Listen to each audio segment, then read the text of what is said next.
Okay, to foam roll the legs, what you're gonna do is I'm gonna get all the major muscle groups. So you're gonna wanna foam roll your calves, your hamstrings, your quads, and then your glutes as well.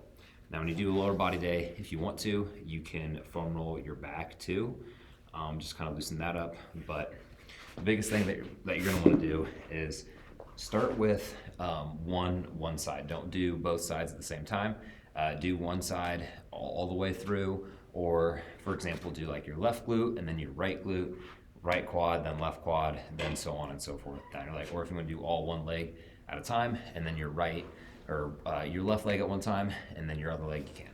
Now, when you do this, make sure that you don't go over any joints as you're foam rolling.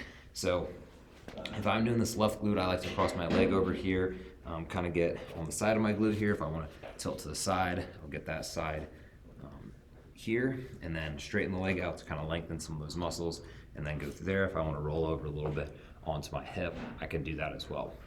But when you're foam rolling, the biggest thing that you want to focus on doing is hitting any tight spots or hunting for any tight spots. So if I'm rolling my glute out and I find a spot that's nice and tight, instead of going bigger circles over, I'm gonna go really slow over that spot, and then I'm gonna kind of try to work it out. And then once it loosens up, then I can kind of go bigger and go try to find another tight spot in my hip. If I find a tight spot here, I'll go nice and slow over that tight spot, let it kind of loosen up. So I'll do that on my left glute, right glute, and then do the hamstrings.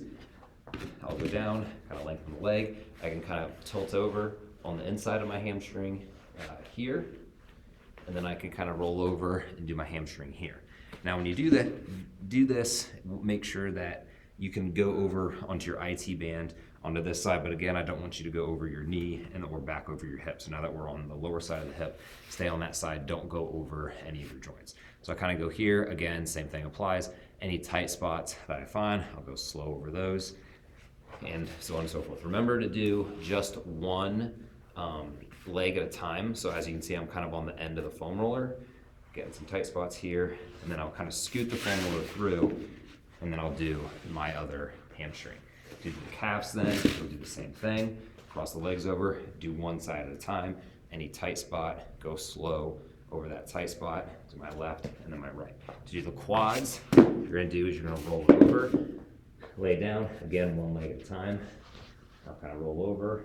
Any tight spot that I find on my quad, I'm gonna go nice and slow over that spot to there. And like I said, one leg at a time, and then I'll do my other quad. Now, this is just a demonstration. Foam rolling should take you about 5 or 10 minutes. Get all those tight spots out over there.